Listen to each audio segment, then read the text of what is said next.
Bismillahirrahmanirrahim. Honorable members of the British Parliament, respected community members, media personnel, and fellow colleagues. On behalf of the High Commissioner of Pakistan, I welcome everyone, those who have joined us in Ambassador person, Moazzam Khan, and those who have joined us virtually, to mark Youm-E-Istehsal, the day of Indian repression, when 2 years ago on August 5th, 2019, Indian government undertook illegal and unilateral actions to further disempower and disenfranchise the people of Indian illegally occupied Jammu and Kashmir. Before I formally begin the event, I would request our worthy speakers to please limit their interventions to 4 minutes. And if possible, please also tweet your comments today that you make while tagging Pakistan High Commission on our official Twitter handle, which is @Pakistan in UK. To formally begin the event, we would like to play a pre-recorded message by President Azad Jammu and Kashmir, Sardar Masood Khan Sahab, who could not be here with us today virtually because of his prior commitments, but he has conveyed his thoughts to us through a pre-recorded message, which we would like to play now. Ambassador Moazzam Khan, I thank you for hosting this special event to call out India for its naked aggression in the Indian-occupied Jammu and Kashmir for the past 2 years. Your gathering has assembled a cross-party representation from the British Parliament. We are grateful to the British Parliamentarians for standing with the Kashmiris in their most difficult times. I would say now is the most difficult time when non-natives, mostly Hindus from India, in their millions are being illegally settled in the occupied Jammu and Kashmir in order to alter the demographic balance between Muslim majority and Hindu minority. Kashmiri's land, 80% of it is being commandeered for illegal settlements and Hindu businesses. Kashmiri Muslims' livelihoods are being shrunk, their businesses delegitimized. Thousands are rotting in prisons and concentration camps. Hundreds of young men and boys have been killed. India's fury of terrorism against Kashmiris is unappeasable. This is genocide, and I choose my words carefully. I appeal to the British parliamentarians and our diaspora community leaders to influence the FCO and 10 Downing Street to engage India on Kashmir and ask it to end forthwith the most harrowing human rights violations in the occupied territory. I know India would block a discussion on Kashmir in the United Nations Security Council because it is currently a non-permanent member of the Council. But this should not deter the United Kingdom, a permanent member, from highlighting the human rights crisis in the occupied territory.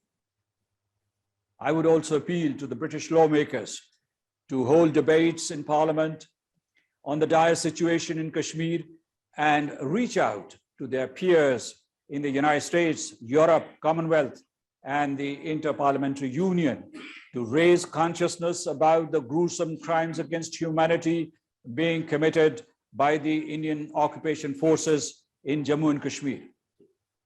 Desolate neighborhoods, wailing mothers, blinded children, all plead for intervention in the name of humanity.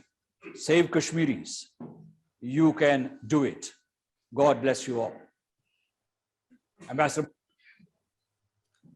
On this note, I would now request Pakistan's High Commissioner to the UK, His Excellency Moazzam Ahmed Khan Sahab, to please say a few words on today's event.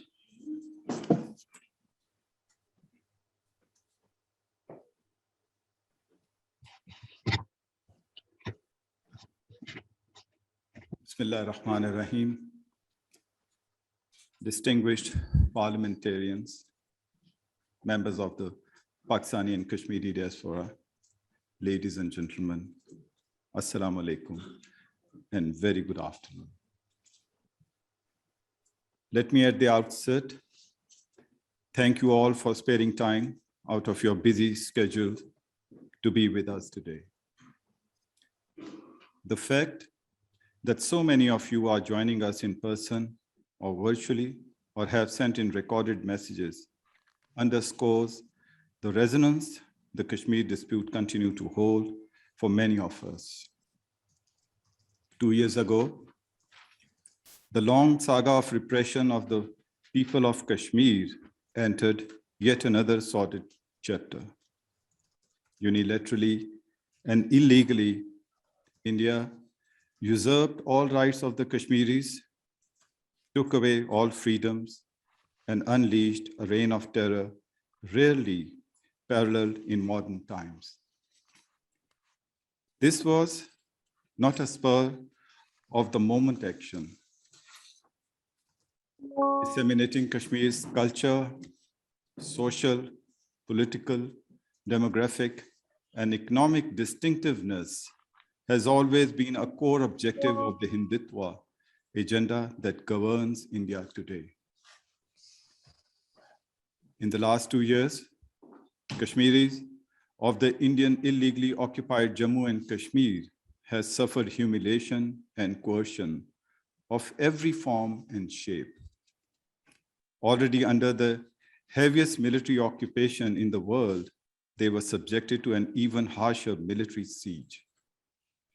They have suffered through the double jeopardy of a double lockdown, one caused by the Indian occupation and the other forced by the pandemic. They have borne the pain of seeing their loved ones separated and the agony of not knowing their fate. In hundreds, if not thousands, sons, minors have been taken away from mothers, husbands from their wives, and brothers from their sisters. They have seen their mothers, wives, and daughters violated and sexually tortured in broad daylight. They have endured being rendered homeless, being blinded, being used as human shields. Put yourself in their shoes and imagine if this were your mother, your son, your home arsoned, your eyes pellet gunned. India is not content at simply brutalizing a helpless population. The plan that is in the motion in IIOJK seek a complete gag on all forms of dissent. In Indian illegally occupied Jammu and Kashmir, over these past 2 years, the world's so-called biggest democracy has engineered the world's longest internet shutdown. It has overseen the arrest and incarceration of the entire spectrum of political leadership of IIOJK. Through laws that are instrument of coercion and oppression, rather than expression of popular will, India has guillotined free press, free association, and free expression, the very values that form the core of any free and civilized society. India has not been content at simply enforcing silence upon the Kashmiris. Over the past 2 years, we have seen New Delhi take far-reaching steps to grant domicile status to non-indigenous people, allow outsiders to purchase property in IIOJK, and open up contracts and employment to outsiders. What is more, it has taken deliberate steps to dilute and even erase Kashmiri identity and culture. In other words, India did everything in its power to change the demographic structure of the Indian occupied Jammu and Kashmir. In the past few months alone, 1 million non-Kashmiris have been declared Kashmiris residents. And economic opportunities for the Kashmiris in the shape of employment and in the shape of education continue to be progressively constricted. India's illegal and unilateral action of 5th August 2019, seeking to alter the internationally recognized disputed status of Jammu and Kashmir and to change the demographic structure of the occupied territory, are in clear violation of the UN Charter, relevant UN Security Council resolutions, and international law, including the 4th Geneva Convention. Ladies and gentlemen, if today Indian occupied Jammu and Kashmir is enraged, it should come as no surprise.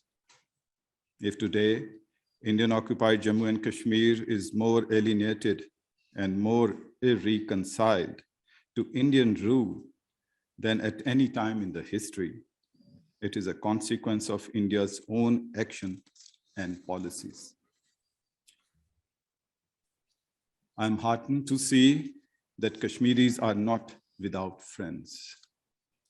We must lend our voice to call for what is just and right.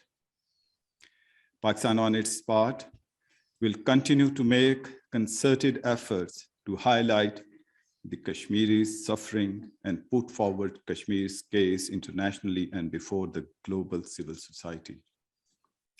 India must immediately end its illegal occupation, stop its egregious violation of human rights in Indian occupied Jammu and Kashmir, and take steps for the full implementation of the relevant UNSC resolution on Jammu and Kashmir.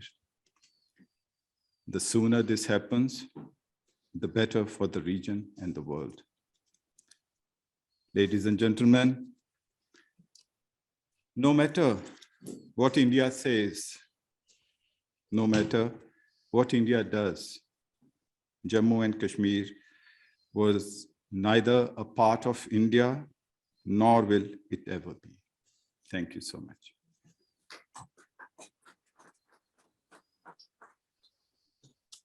So many thanks for your words. Next, I would request Andrew Gwynne, MP, who's the chair of Labour Friends of Kashmir and who's joined us virtually today, to please say a few words. Your Excellencies and distinguished and honoured guests, thank you for inviting me to say a few words on behalf of Labour Friends of Kashmir. We are 2 years from the retrograde and wrongful decision by the Indian government, not only to remove the protections in the Indian constitution, the special status of Kashmir in that document, and the protections of the people of Kashmir, but also 2 years of a brutal lockdown and the deprival of human rights. And I've always said the most basic and most fundamental of human rights, that all human rights flow from, is the right to be able to determine by whom you are governed and how you are governed. And it is that most basic human right that for 7 long decades, the people of Kashmir on both sides of the line of control have been denied, something that was promised to them in a United Nations resolution, that they can determine their future, they can choose their destiny. And that is basically what I want to remind the world, that those promises were made 7 decades ago.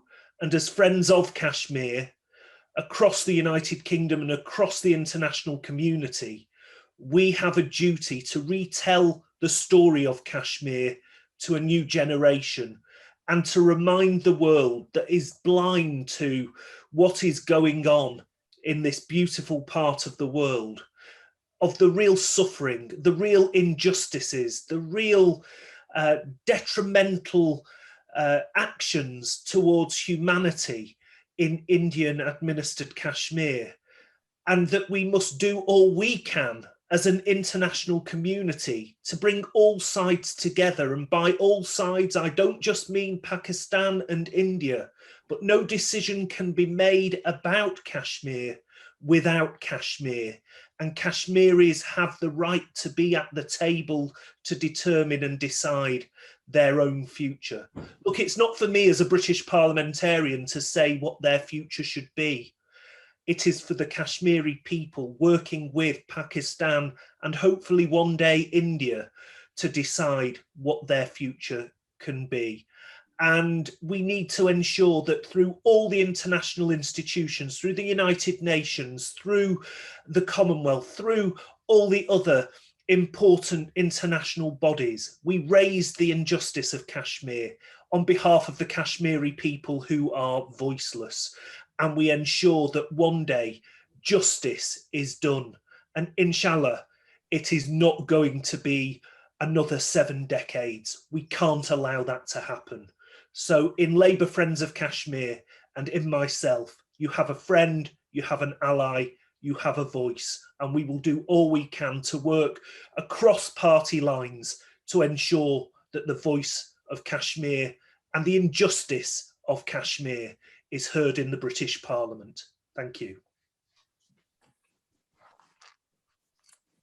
So thank you so much for your very important words, especially when you've just said that we have a duty to remind the world of the injustices and the suffering of the people of Indian illegally occupied Jammu and Kashmir. Next, we have with us virtually again, Paul Bristow, MP, who is the co-chair of the Conservative Friends of Kashmir. So I would request you, sir, to please say a few words today. Oh, thank you very much for that introduction. Your Excellency, friends, it's a real privilege and honour to be with you today, albeit virtually, and speaking to you all. It's just sad that I'm doing it at a time of great sadness for the people of Indian-occupied Jammu and Kashmir. This event today is incredibly important. It's 2 years ago that India scrapped the special status for Indian-occupied Jammu and Kashmir and practically have attempted to annex that part of the world. And for me, that's incredibly serious because 2 years on, India are getting away with this. They're getting away with human rights abuses. They're getting away with murder. They're getting away with torture. They're getting away with abuse against women. They're getting away with repression of a free media. They're getting away with the most basic rights of assembly and free movement and the ability for the people of Kashmir to work and to play together. They're getting away with a most restrictive lockdown, a ban on the internet, and obviously they're getting away with annexing Indian-occupied Kashmir. But friends, Your Excellency, what I see is my role as a Member of Parliament, as the joint chair of the Conservative Friends of Kashmir, and as a vice chair of the all-party parliamentary group on Kashmir. And I think it's beholden on us all as members of Parliament to not let the international community get away with being silent, not to let the international community get away with turning a blind eye. And this is down to the spirit of the Kashmiri people and the diaspora here in the UK, that we do have growing awareness of the terrible things that have been going on in Indian-occupied Kashmir and Jammu. And I'm very proud to be amongst a set of colleagues, members of Parliament, who are able to speak on these issues openly within our respective parties and at Westminster. I'm very proud of some of the advocacy we've all done together, cross-party, on this issue. But there is more to come. And I really feel now's the time we need to redouble our efforts, because we cannot let the international community get away with turning a blind eye. My strong argument has always been around, yes, an end to human rights abuses, torture, that goes without saying. But on the issue of self-determination, in this country, the UK, we have our own territorial disputes, shall we say, with other countries around the world. We have our territorial disputes with Argentina over the Falkland Islands. And our position has always been that this is not a bilateral issue. The same goes with Spain and Gibraltar. These are not bilateral issues. Yes, that involves the governments of Britain and Spain and Britain and Argentina, but it also involves the people of the Falkland Islands and the people of Gibraltar themselves. And that is why we apply that rule so rigidly to our own interests. And then to see, when it comes to the people of Jammu and Kashmir, and to simply reiterate the international community's position that this is somehow a bilateral issue between India and Pakistan is, for me, reprehensible and wrong. If it's good enough for the people of the Falkland Islands, and if it's good enough for the people of Gibraltar, it's good enough for the people of Kashmir. And it is simple as that, as far as I'm concerned. And I will not let the international community, people in this country, turn a blind eye to what's going on, and will call out when there is this hypocrisy, if you like, in international position that this is simply a bilateral issue. It is not a bilateral issue. The most important people are the Kashmiri people themselves. And you will always have a friend in the Conservative Friends of Kashmir and in myself and my colleagues in Parliament highlighting this cause. It makes me immensely proud to have such a large Kashmiri diaspora population in my constituency in Peterborough. And I will make sure that your voices are heard at the very top.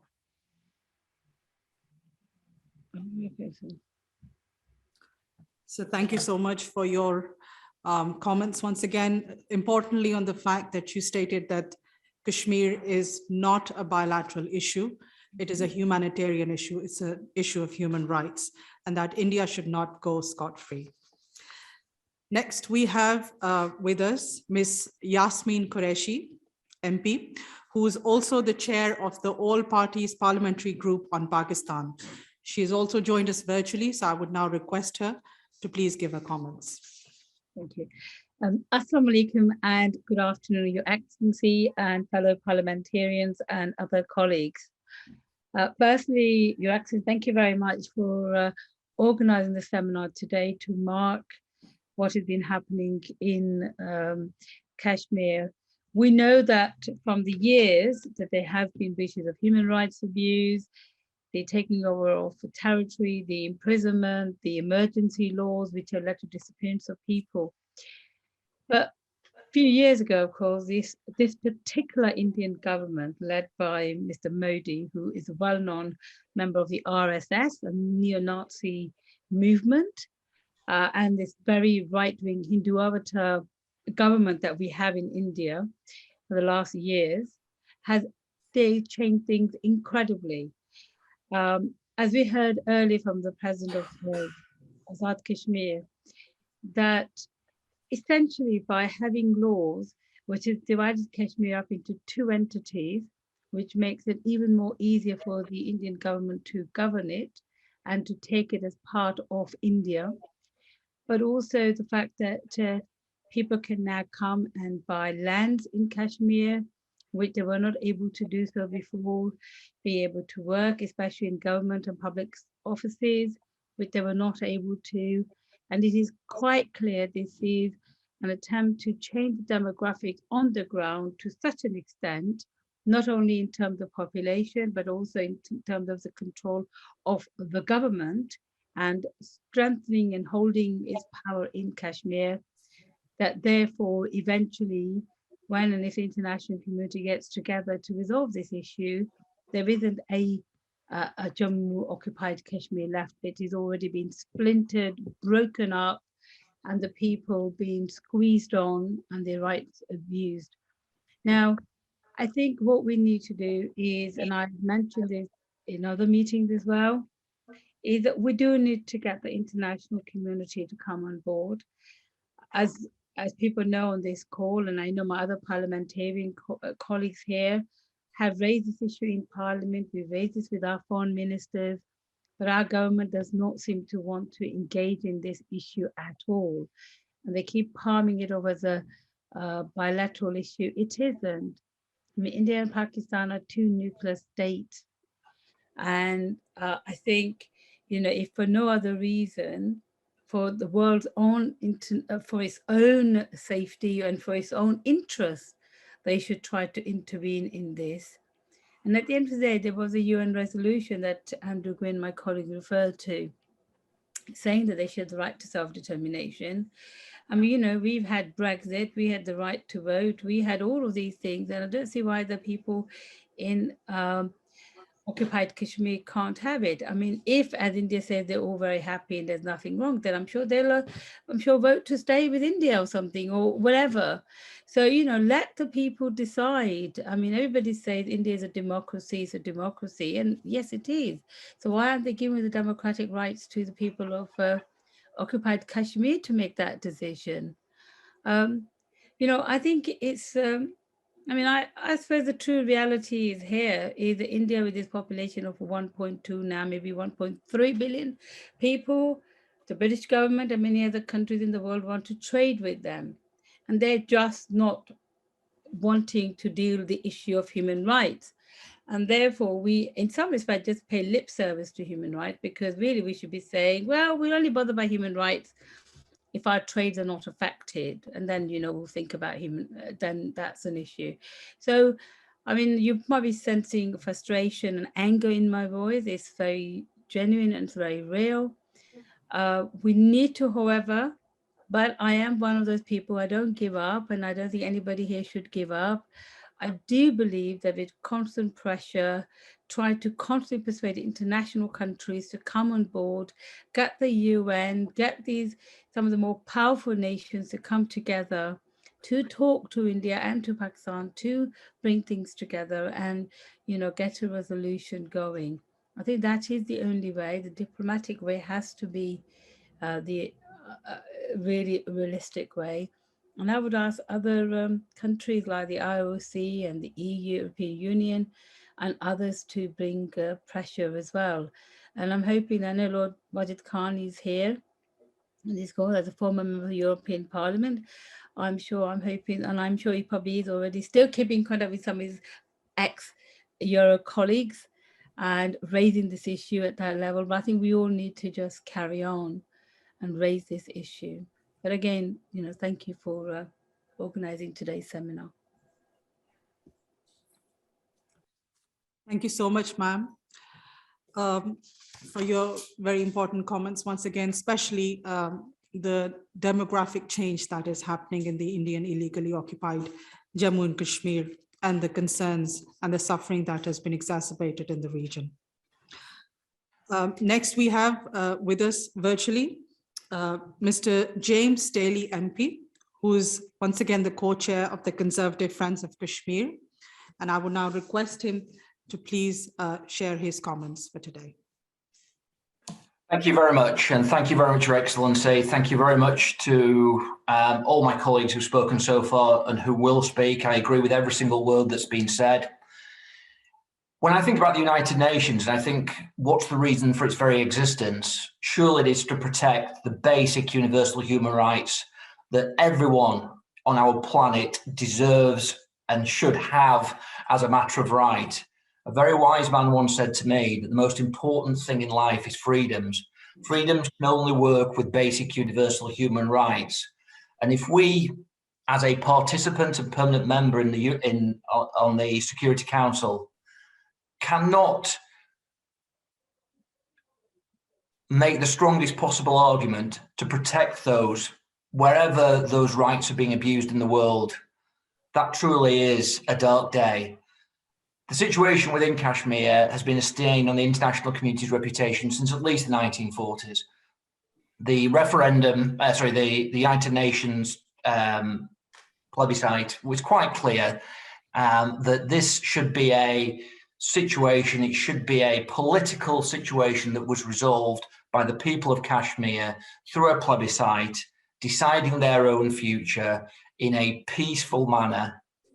Because I've been to Kashmir, all my colleagues on the phone who are from Kashmir or have had the opportunity to speak to people there know that the only thing people want there is peace. The only thing that people want there is prosperity. The only thing people want there is to live their lives in a way that doesn't cause harm to anybody else, that maximizes their potential, that allows their families to have those choices that our family members in this country hopefully have. And to see the continued abuses is an appalling situation. Now, we as individual politicians are obviously kidding ourselves if we think this is anything other than an international solution.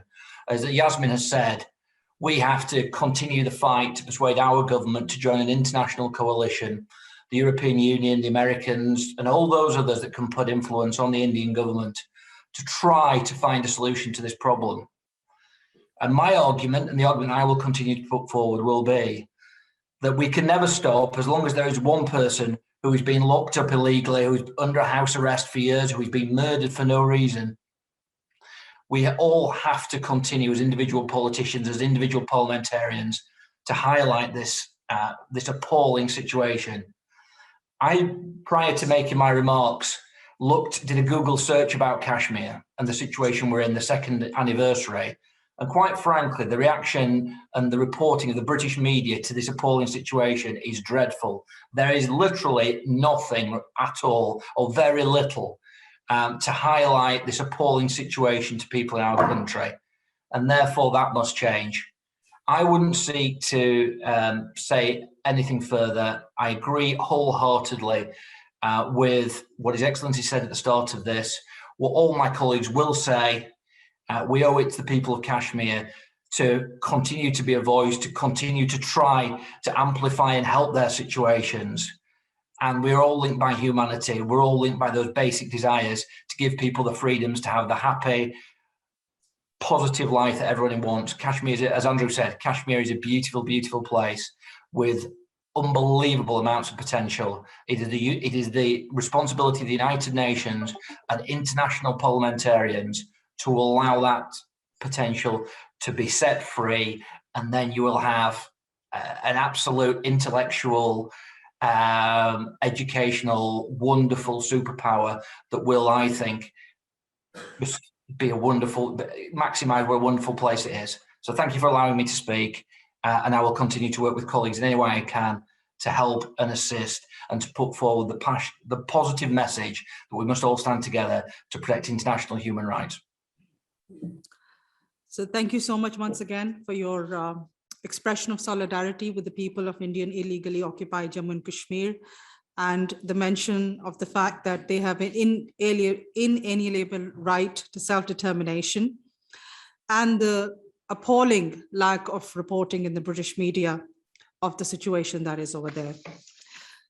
Next, joining us virtually is Lord Wajid Khan, who has joined us virtually today and would like to say a few words on Youm-E-Istehsal. So I would request him now to please speak. Your Excellency, Member of Parliaments, colleagues, friends, brothers and sisters, Assalamu alaikum and good afternoon. Just for my colleague James Daly, it's always dangerous to say I agree with everything what's been said and what will be said after me. Although I can say a lot about the British traffic light system at the moment in terms of red listing and amber listing. As we're talking about Kashmir at the moment, I just want to say it's really important 2 years on, as all the colleagues have made a very pertinent points in relation to the grave situation in Indian-controlled Kashmir. It really is a sad state of affairs. And to be quite frank, the international community has failed Kashmiri people. It is not fair. You can't pick and choose human rights. You can't have a huge media uproar across the world about what's happening in Hong Kong, which is absolutely true. You should do. But then totally ignore what's happening in Kashmir. And Paul very eloquently spoke about the challenges in terms of mass rape, pellet gun blinding, half widows, forced disappearances, mass graves. And the scandalous thing is the AFSPA and the Public Safety Act, that legislation has allowed no military personnel to this day, not one person has been convicted of human rights, grave human rights abuses against the Kashmiri people. But I must salute the resilience and pay tribute to the Kashmiri people for their continuous fight and for them never giving up. And my conversation with somebody from Srinagar only a few weeks ago, when I asked this person, I said, does it make a difference, all these Zoom webinars, meetings, process that we're doing in London and in other parts of Europe? He said, Lord Khan, one thing so important for me to tell you, when we see you and your colleagues, parliamentary colleagues across the political spectrum, speak up for us, it gives us hope, it inspires us. And it makes us think we will never give up on the Kashmiri cause. And my colleague Yasmin Qureshi mentioned the European Parliament. I'm delighted to say my friend, the Vice President of the European Parliament, responsible for human rights, Fabio Massimo Castaldo, has managed to get 16 signatures sent to the High Representative Ursula von der Leyen and also Joseph Borrell, both the Commission and High Representative, saying and stating their dissatisfaction with the state of affairs on Kashmir. And it is all about demographic change, to change that whole area, ensure that there will be no fair means to get a reliable voice for the Kashmiris. And Kashmiris are asking for what? Stop human rights abuses and give us our chance to determine our future. And what's really disgusting in my view is that we chase a trade deal with India.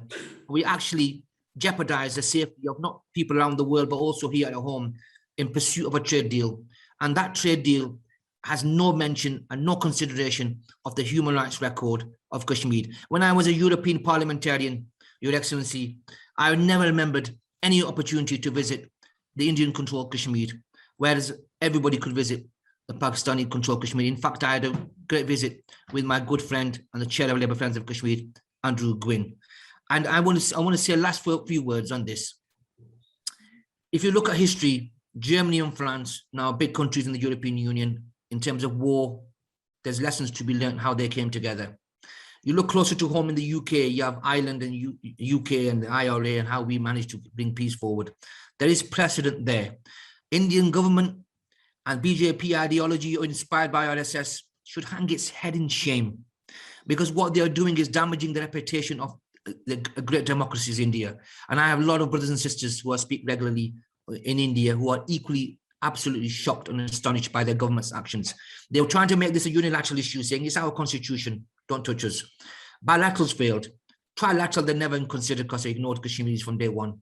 There's only one solution here, multilateral solution, because whenever there's human rights abuses, they are universal. They're for everybody. This isn't about Kashmir. As you see, it's about humanity, people that care about this just human existence. And the Kashmiri blood isn't cheaper than British blood or European blood. They're not asking for charity. They're asking for rights, them rights promised to them by the international community under the United Nations resolutions. So please, international community, do your job. Thank you. Thank you so much again, sir. Among other things, you have raised a very important issue of the draconian laws that have been there in Indian illegally occupied Jammu and Kashmir, and not a single person that's been convicted under those abuses. We have now with us Ms. Naz Shah, MP, who's been kind enough to come and join us in person, and who's always been a very impassioned voice for the people of Indian illegally occupied Jammu and Kashmir. May I now request Ms. Naz Shah to please say a few comments.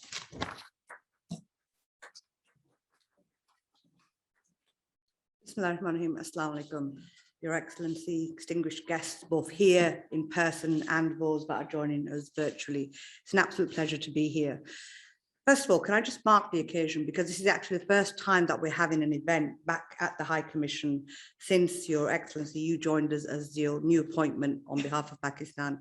And it is an absolute, really is lovely to see so many faces in person, because we've had a difficult year and a half where people have lost loved ones and we've come out of a crisis. And that brings me on to the fact that here we are at the High Commission, all of us in privileged positions have been able to see each other, to be able to talk, even have the benefit of the internet where our esteemed colleagues can join us through virtually here and be present through the net. Our Kashmiri brothers and sisters don't have that privilege. And that's the reason why we're here today. And it's important to remind ourselves of when those privileges were taken, and not just about the 7 decades that Andrew Gwynne has talked about and others have talked about so eloquently before me. And it's an honor to be, talking after all the people who are doing so much work on the issue of Kashmir. But the truth is, even in these last few weeks, India's blatant discrimination towards Kashmiris and their attitude towards ending the siege is very, very apparent when it even affects the issue of sports.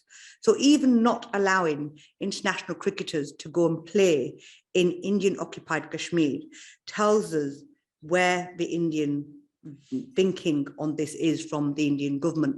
And it's certainly not about being good neighbours. It's certainly not about bringing peace and harmony for the people of Kashmir, let alone giving them the autonomy and let alone letting them determine their own futures. I congratulate many people who continue to work, and I see that Najabat has joined us virtually, and I was unable to join his event yesterday. But I just want to say thank you. Thank you for all of you who continue to be here, to continue to raise the voice of the Kashmiris, and do not stop lobbying.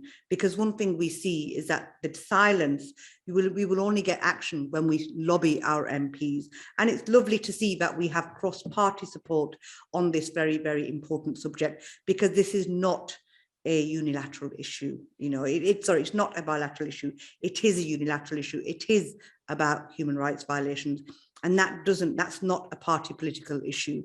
The government must do more. It has a moral obligation to do so, because it was part of the history when this issue first became an issue, in whether that be Kashmir or other places across the globe. And again, as Lord Wajid Khan set out very eloquently, there is precedent. Now, what are we going to do about it? It cannot be that we return here. I remember being first elected and saying, we surely can't be having these conversations continuing every year. And as much as I like to see everybody, you know, and meet you all and say salam, dua, the truth is, I don't want to have another meeting when we're still talking about what else India has done. And we have to remind the world of the ideology that is at the root of the BJP, and that is the ideology of Hitler. That is the ideology of Nazism. That is what it was founded on, and that is what it continues to do. And its behavior, unfortunately, does not give me any confidence that that is about to change overnight. So what can we do? We continue to lobby, we continue to work with our parliamentarians, but importantly, to tell the world, because here we're pushing against an open door. What are we doing to tell the rest of the world and lobby boards that aren't necessarily among us today? That's where the change will happen. And Jazakallah khair, thank you for giving me the opportunity to talk to you this afternoon. Thank you. Thank you so much, ma'am, for your expression of solidarity with the people, and a very important point again that you made about importance of continuous lobbying, and the fact that this is now very much a cross-party issue in the British Parliament.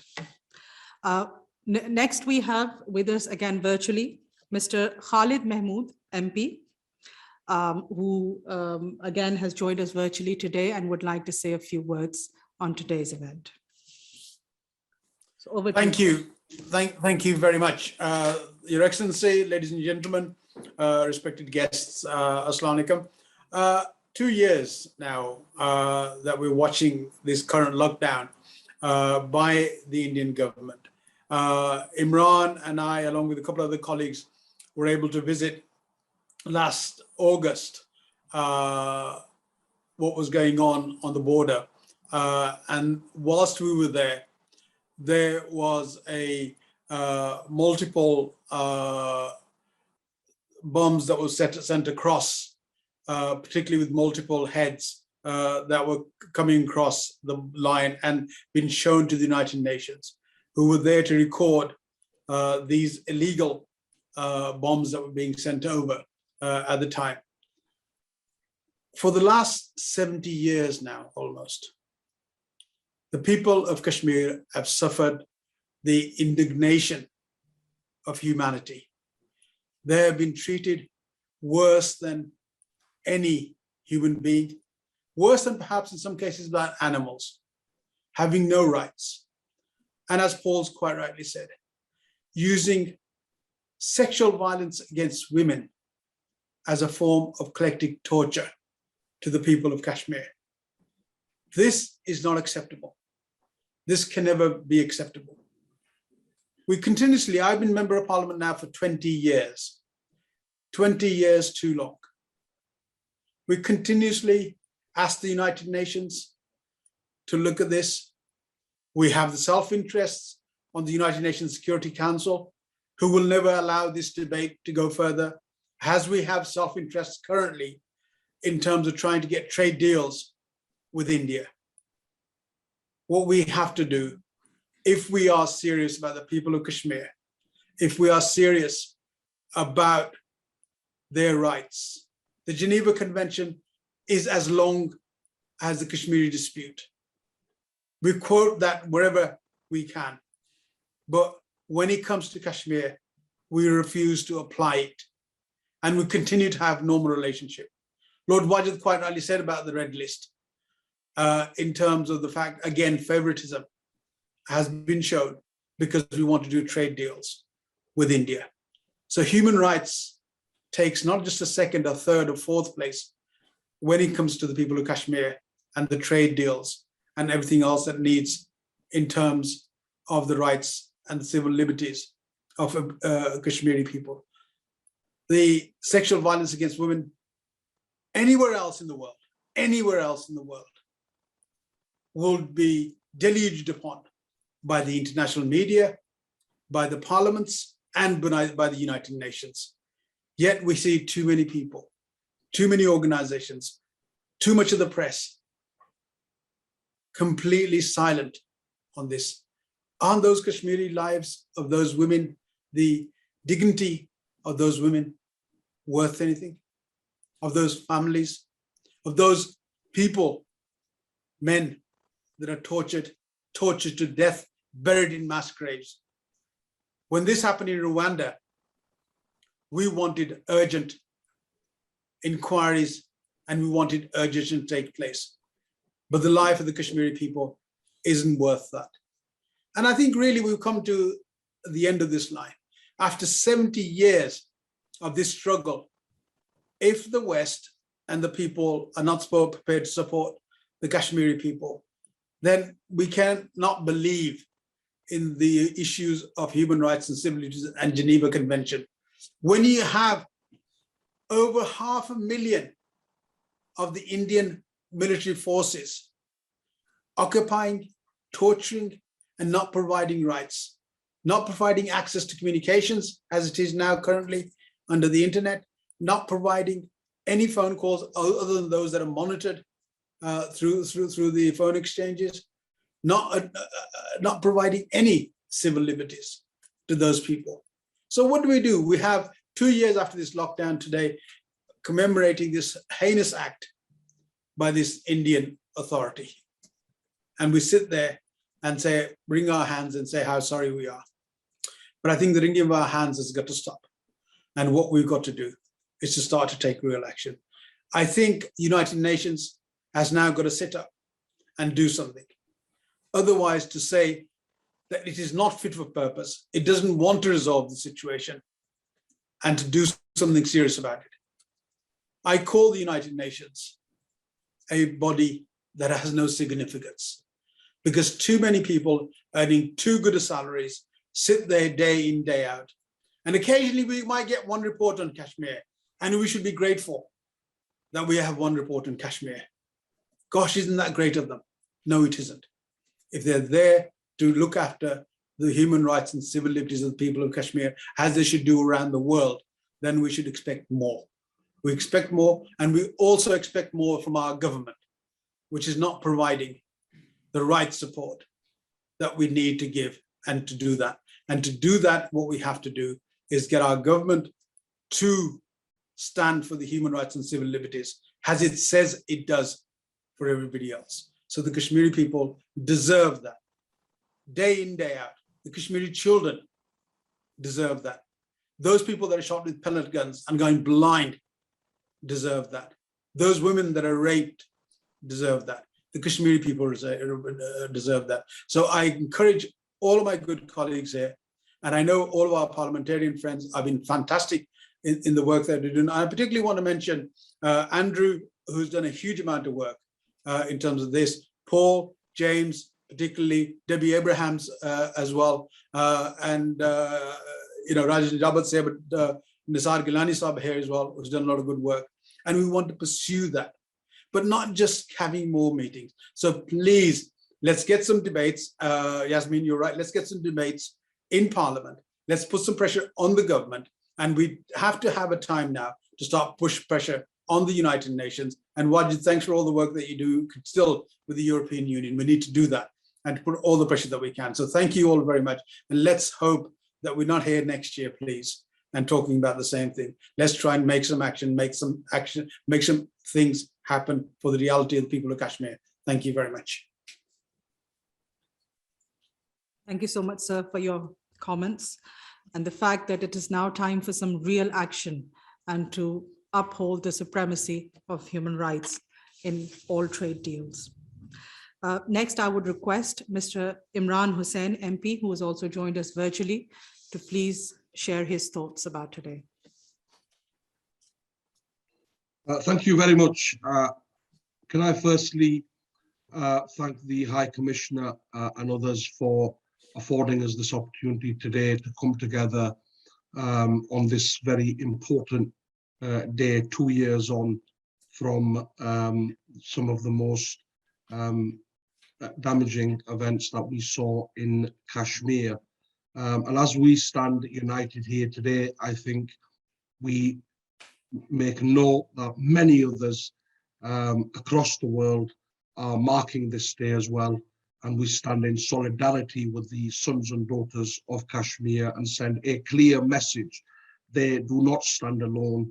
They never stood alone, and they never will stand alone. But with your permission, High Commissioner, can I echo many of the comments and contributions made by colleagues from different political stripes, but also from across the board. But I think the one thing that we must, I think, point out at every occasion is the sheer illegality that we are dealing with here. The actions, the unilateral actions of the Indian government 2 years ago were in direct contravention of the Fourth Geneva Convention, United Nations resolutions, and international law. And I think Wajid Khan quite rightly pointed out the draconian nature of legislation we have seen before that. This is not new. The Indian Armed Forces Special Powers Act, the Public Safety Act, and many other legislation designed purely to inflict pain, persecution, oppression on the Kashmiris. And the question I think we have to ask every time we have the opportunity, and we have to make sure we get this out there, is where is the outrage? Where is the media coverage, as James Daly quite rightly points out? Where is the United Nations and the international community, as Khalid quite rightly points out? You know, we've all been to, I've been campaigning on this issue since I was 13 years old as a British Kashmiri, as senior vice chair of the all-party parliamentary group. I've led more debates on this than perhaps any other member in parliament, and I will continue to do that. But the reality remains that the international community, after we saw this recent huge illegality and violation unilaterally committed by India, the United Nations Security Council met and could not even agree, never mind take any action, could not even agree a statement of condemnation. That is shameful. Why is the international community silent? And I agree with Khalid and others that are now beginning to say very vocally because the question is beginning to arise that what is the viability of the United Nations? What is the purpose of the United Nations Security Council if it cannot even agree a statement of condemnation at the hands of such illegality? And I said this 2 years ago, this is the most dangerous juncture in the Kashmiri road to freedom that we have seen. This is a deliberate attempt, and other colleagues have alluded to this, a deliberate attempt to divert the Kashmiri freedom cause, to divert international pressure away, a well thought out strategic plan to change the very demographics of Kashmir, as the High Commissioner and the President both quite eloquently pointed out. And the international community turning a blind eye now to this, staying silent at this juncture, I can tell you this, friends, there will come a time where this will start becoming the starting point of conversation. And that is a very dangerous road for the Kashmiris, and we can never allow for that. We have seen in the last 2 years, tragically, while the world, including the Kashmiris, have been hit by this pandemic, we have seen the illegal blockade before then that saw food shortages, medicine shortages, but the way the sons and daughters of Kashmir have been treated even during this pandemic should send shockwaves across the international community, yet we see silence. And even in the British Parliament, I think, and I say this of all political parties, of all stripes, over decades now, have simply airbrushed this issue. We have not had any serious debate, and that needs to be said. I think the more parliamentarians that start saying that, if we are, I mean, we've had recent conversations where this has been called a bilateral issue. We've had recent conversations where people have said this, and I just want to go on from James Daly's earlier point. Let us be clear. There is only one people that has the right to determine their own destiny, and that's the sons and daughters of Kashmir. Whilst there are other parties that can share the table, let us be clear, that right does not exist for anybody else. It does not exist for anybody anywhere. It exists for the Kashmiris to decide by themselves, as was agreed in international law, as is set in international law. I see Rajan Jabat and others on the call who have done some fantastic work on this, and this isn't about saying anything against the work they do, but there is a serious lack in strategy. There is a serious lack in grassroots around this issue in terms of mobilization, in terms of getting our voice heard, in terms of getting our voice heard in the international media, and putting pressure where we need to put pressure, which is the international community. I think we need to re-energize this campaign. I think we need to make sure that it is understood that this opportunity, this time here, tragically, is the last period of the struggle we are in, because there is a serious attempt, an international strategic attempt, to stop the Kashmiris from obtaining freedom. We must stop that at all costs. And I finally want to finish by, I look forward to a very early debate in the House, as has been promised, to make sure that we can raise this on an international stage. Again, I'm grateful, and I send solidarity to the sons and daughters of Kashmir. I started by saying, and I end by saying, you do not stand alone. You did not stand alone, and you will never stand alone. Thank you very much. Thank you so much for your very strong expression of solidarity with the people of Indian illegally occupied Jammu and Kashmir. Next, we would like to play a pre-recorded message by Ms. Debbie Abraham, who is the chair of the All Parties Parliamentary Group on Kashmir. Unfortunately, she could not join us today virtually because of her prior commitments, but that goes beyond saying that she's been a very strong voice again for the human rights concerns and the human rights abuses that have been in Indian illegally occupied Jammu and Kashmir. So she has sent us a pre-recorded message, which we would like to play now. Greetings from the United Kingdom. My name is Debbie Abraham. I'm the MP for Oldham East and Saddleworth, but I'm also the chair of the All-Party Parliamentary Group for Kashmir. And as we mark the second anniversary of the revocation of Articles 370 and 35A from India's constitution, which removed the special status of Jammu and Kashmir and the rights of Kashmiris, I want to express solidarity and support of all Kashmiris in Indian-administered Kashmir, but also in Pakistan-administered Kashmir. I receive regular reports of the appalling conditions that people in Jammu and Kashmir are enduring, not just from the lockdown from COVID, but also from the intense military presence as well. And I want to reassure Kashmiris that I will do all in my power, both as an MP, as chair of the APPG, but also in conjunction with international colleagues, to ensure that you, Kashmiris, are at the heart of a sustainable peace process, which produces a lasting and enduring peace. Thank you. Thank you so much. Next, we have been joined virtually by Mr. Afzal Khan, MP. So now I would request him to please give his comments for today. Bismillah ar-Rahman ar-Rahim. Honored distinguished guests, Your Excellency, High Commissioner of Pakistan, brothers and sisters, Assalamu alaikum. And thank you for kindly giving me the opportunity to show solidarity with my Kashmiri brothers and sisters globally today.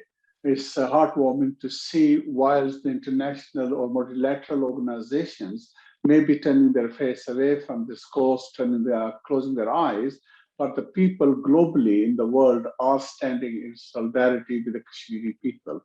The cause, I think many speakers before me have already talked about, so I don't want to spend too much time other than saying simply this, that this suffering of the Kashmiri people is not simply a question of 2 years, but we are talking about over 73 years. And by the day, the suffering is getting worse.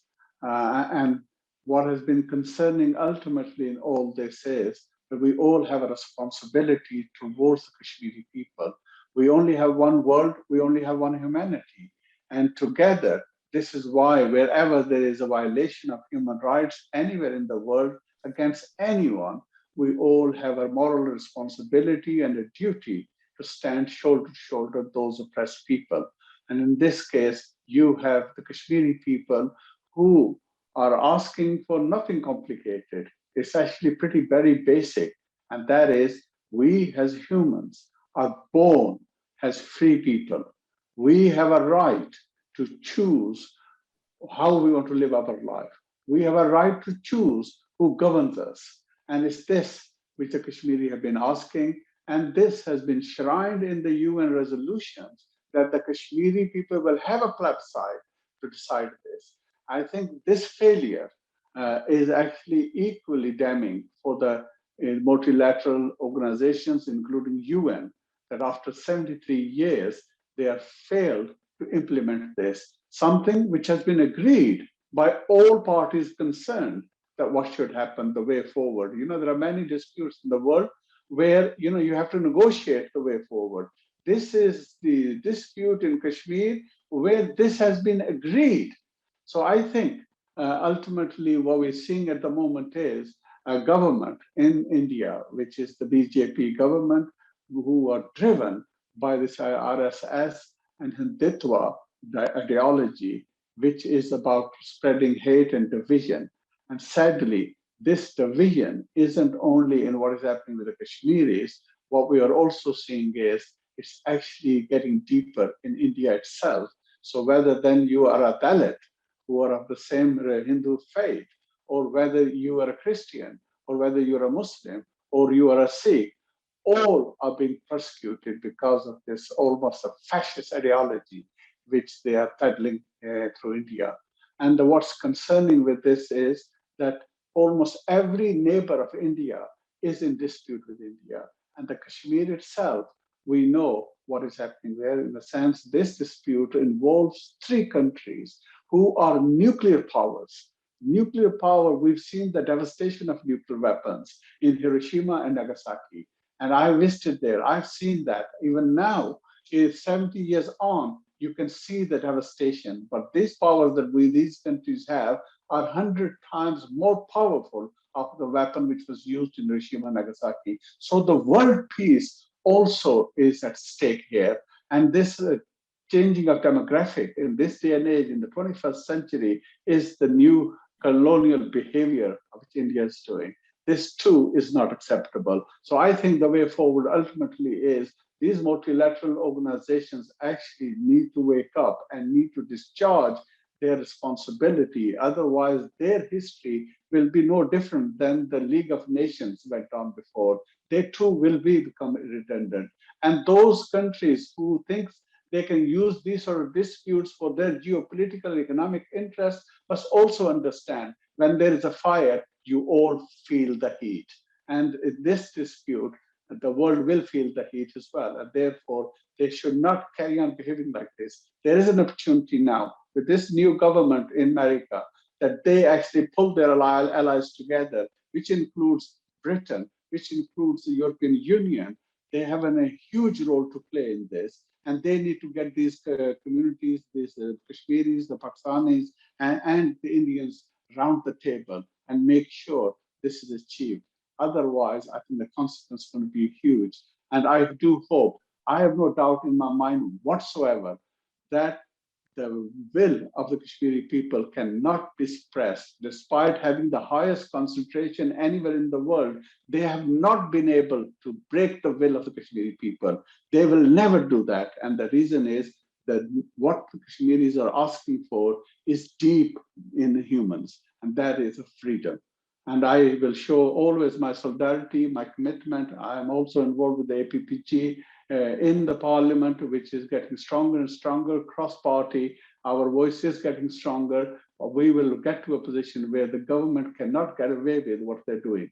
Whenever you ask the government a simple question, who have a moral responsibility, who have a responsibility as a permanent member of the UN, who have a responsibility when they have millions of their constituents here.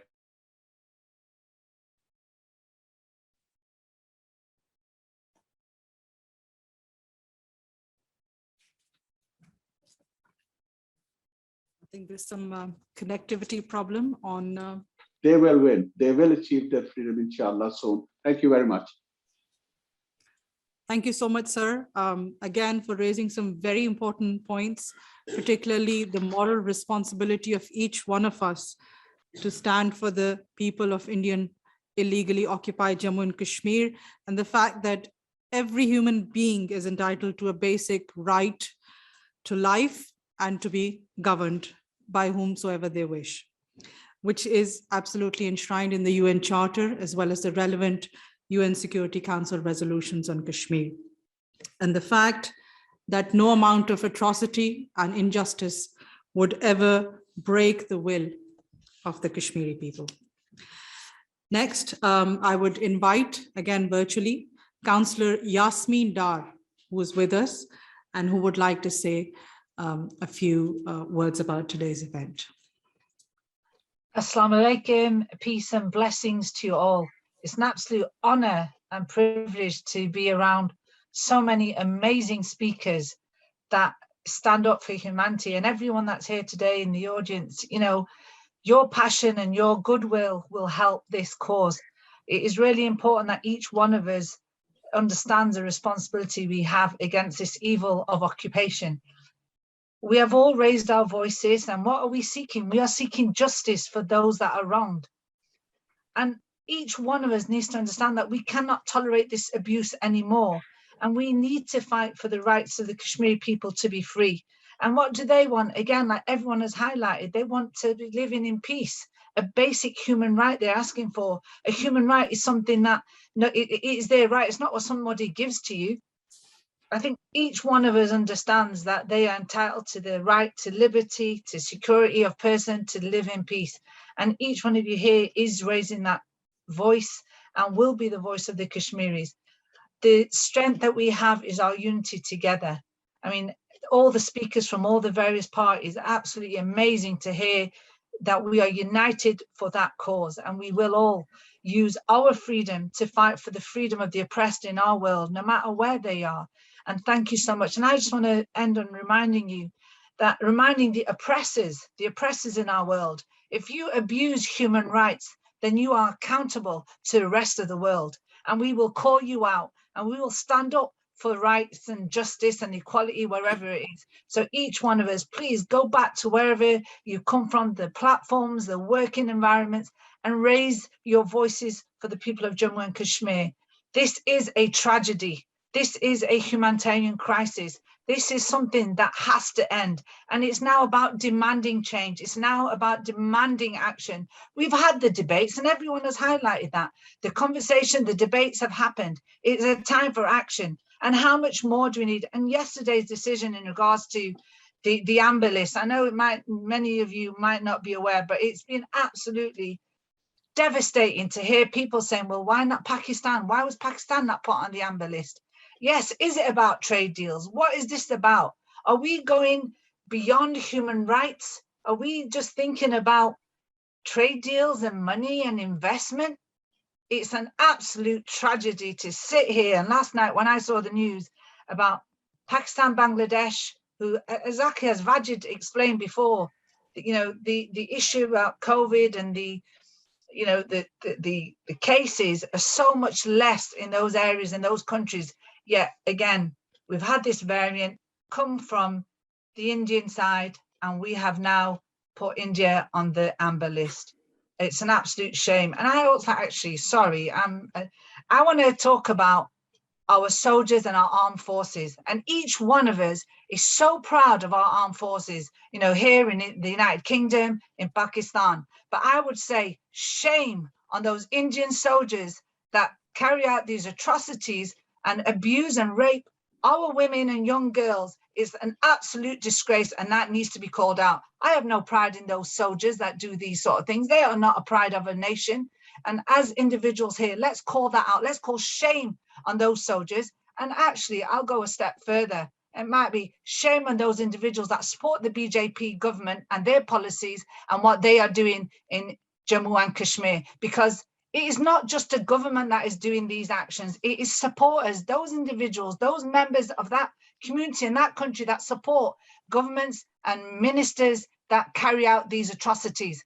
How appalling, how degrading. How can my sisters that from India, who absolutely, I've got a lot of friends, brothers and sisters from India that are very supportive, but shame on those brothers and sisters from India that support these actions and don't call out the Indian government for what they are doing in Jammu and Kashmir. And Raja Najabat Sahab, thank you for getting me involved in the Kashmir issue and the Kashmir cause. I've worked with you in the last 14 years. And you know what?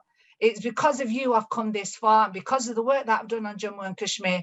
I was just the ordinary person that was a community activist and just wanted to make a difference to my local community. But because of my involvement with Jammu Kashmir Self-Determination Movement, I have been empowered to go forward.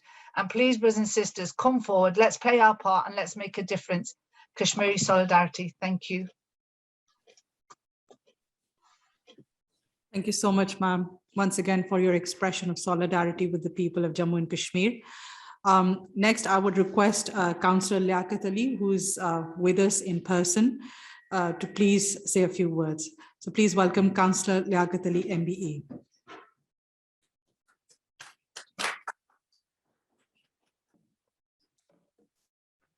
Your Excellency, distinguished Member of Parliaments, colleagues, brothers and sisters, Assalamu alaikum and good afternoon to all of you. Certainly we're here together for the second anniversary of what's happened in Kashmir itself, and a lot of the colleagues have said what, the human rights violation, what's going on there, the torture, the rape, the mass graves, and all of those things, and the draconian laws that the Indians have put in place there. But what I want to say today is I think it's really, really important that we've done a lot for this through United Kingdom Parliament, through the European Parliament. There's been reports about what's going on in the human rights violation. Now it's by time that we take some action on it.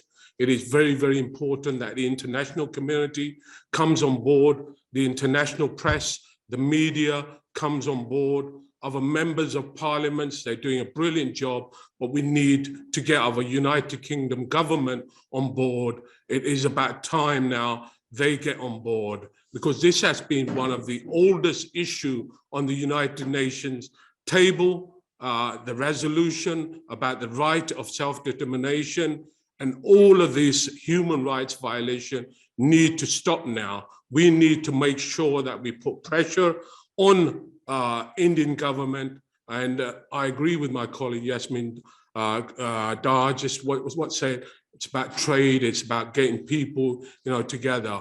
What about the human's life? We really need to have that, and this is what really needs to be pushed on that basis. I urge everybody to make sure that we support and we make sure our Kashmiri brothers and sisters there who are suffering through torture, through rapes, through all the sisters. It is really, really important we stand shoulder to shoulder together with them. And certainly I urge everybody to come together so that we can resolve this issue about Kashmir. Kashmir needs its freedom. Kashmir's right of self-determination should be given to our brothers and sisters in Kashmir. Thank you. Thank you so much, sir, for your words. Next, I would request Mr. Raja Najabat Hussain, who's the chairman of Jammu and Kashmir Self-Determination Movement International, who's joined us virtually, to please give his remarks for today. Assalamu alaikum. Good afternoon. First of all, I would like to thank High Commissioner of Pakistan in UK, Mohsen Ahmed Khan, and his whole team for organizing this webinar marking this second anniversary of Black Day of our history. And not for only Kashmiri and Pakistanis, but also it's a Black Day for India, which claims to be a largest democracy in the world. So on behalf of the people of Jammu and Kashmir, I would like to thank all those parliamentarians, all those friends who've been supporting us in their respective parliaments in UK and Europe, as well as our councillors and my whole team, especially Yasmin Dar, who is working very hard in these days in my absence in UK. And I will not go long and long, but just thank everybody who've been cooperative and supportive on our national days, in our functions and meetings. Inshallah, we will work hard, better than this for the future campaign, and also we will work hard to raise our voice for the suffering people of Jammu and Kashmir. And we can assure our brothers and sisters in Indian occupied Kashmir that we will fight for their cause, for their concerns and human rights violation in Indian occupied Jammu and Kashmir. Thank you very much.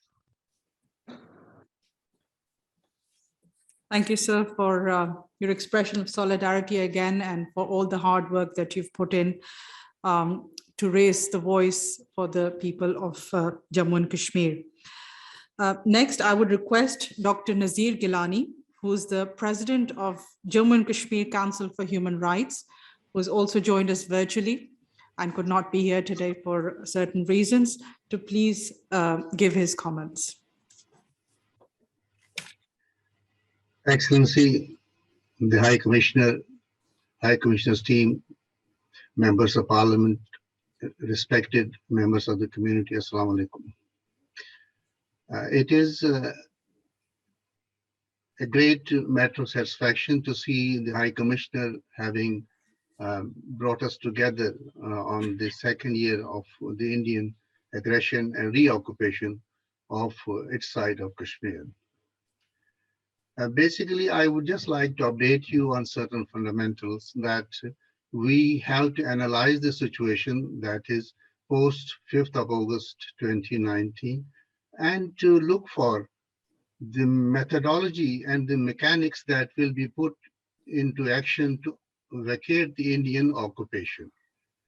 As regards the citation of human rights abuses, there are 2 United Nations reports. They are very comprehensive, but we have been up against a new challenge from 5th of August 2019, that India aggressed and reoccupied the state. I will give you an instance that on 31st of July, only a couple of days before, the Indian government has brought out a circular. It will float adverse reports against those Kashmiri Muslim officers who, in one sense or the other, have been associated with the movement, and those officers from the state would be transferred to Indian areas away from the state. So that means we would be left with a state machinery which would be overloaded with Indian nationals. The Kashmiri officers would be driven out of the state. So there is a list of 60,000 Kashmiri families who have been adversely reported, not fit for any passport, for any job. So 60,000 families plus Kashmiri officers now targeted for adverse report. When they leave Kashmir, or those of whom are not able to take up a job because they are security indexed. So this is a huge challenge that India is marching on from 5th of August 2019. So we need to change our narrative. So the narrative, as pointed out by Khalid Mahmood Saab, the Member of Parliament, and many other members of Parliament, is the United Nations template. There is no other way out. If we refer ourselves back to United Nations template on Kashmir, India has no exit ramp. India at one point has requested the United Nations that it needs to keep 21,000 Indian soldiers without arms. So if they ask on 8th of December 1952 at the 608th meeting of the Security Council that they just require 21,000 soldiers and those would not carry any ammunition or arms. So the same India has now deployed over 900,000 soldiers. So this is very important that we need to revert back to the United Nations template on Kashmir, i.e. we had a date to conduct a plebiscite. We had a plebiscite advisor in place. We had an officer, again, American national, to carry out the demilitarization. So, and the date I think was 1st of November 1950. And it was also agreed that the NWFP methodology of ballot papers would be adopted in Kashmir. So we have left somewhere the work undone. So where we have left, we have to recapture it. Until that, it's very important that the people of the state have to be secured. There needs to be a credible defense of the common man and woman in Kashmir. It is overpopulated by the Indian soldiers, and gradually, I think somebody did say about Article 370 did not provide any special status to Kashmir. It only set out the means of communication between Delhi and Srinagar until there is this exercise of self-determination. So they have done away with that. So there is no link, legal link between Srinagar and Delhi. That has to be brought to the attention of the world. And India is a non-permanent member for up to 2022 at the Security Council. We should have challenged India because it did not qualify to be the non-permanent member at that point, but we did not do that. So it was something that went wrong on our part. So here, I would request all the supporters of the cause of Kashmir to update your narrative. Analysis is one thing, and suggesting means and methodology, there is no other method. No, if the bilateral dialogue would have succeeded, India and Pakistan would not have gone to the United Nations. They have accepted it at the UN. China has made it clear at the UN that you have failed bilaterally. That's why you came to the Security Council. We didn't invite you. So it is a multilateral issue, but there is a United Nations mechanism to resolve the issue of Kashmir. So I would ask you to work on that. How much you can help us at the United Nations, how much you can force the UN. You can ask the United Nations if they can send United Nations Secretary General to Kashmir in March 59, they can send him even today. He can visit Kashmir, and we need to peddle and marshal the idea that India has aggressed, reoccupied, violated the United Nations agreements, has violated the bilateral agreements with Pakistan and the agreements with the people of the state of Jammu and Kashmir. So there are multifaceted steps that we need to take. I think there are other speakers. I would not hold you longer for that, but with this request that analysis is one thing, suggesting means how we can force India to vacate its reoccupation of 5th of August 2019 is very important. And for that, France has provided us a clue at the United Nations that India and Pakistan shall have to revert back to the two principal resolutions. And if not, then we have ICJ as well available. Britain has suggested that we need to go to ICJ in 1947 before going to UN. And Americans did prepare a document to go to the ICJ in 1951, August. So they have that document. We have a case on merit. India is reoccupying, and at the same time, it is subjecting the people of Kashmir to the worst kind of colonial treatment. Thank you. Thank you so much, sir. And with this, we conclude today's event of Youm-E-Istehsal. Needless to say that with all the support that we have seen today for the people of Indian illegally occupied Jammu and Kashmir, that the issue will continue to be raised at all relevant forums. I would once again request all the participants to please tweet about your comments and tag us, the Pakistan High Commission, so that we can raise the momentum of this today's event and Youm-E-Istehsal on social media as well. With this, I thank all our participants, both who were there virtually as well as in person, the community members, the media, and my fellow colleagues that took the time out to join today. Thank you so much for coming.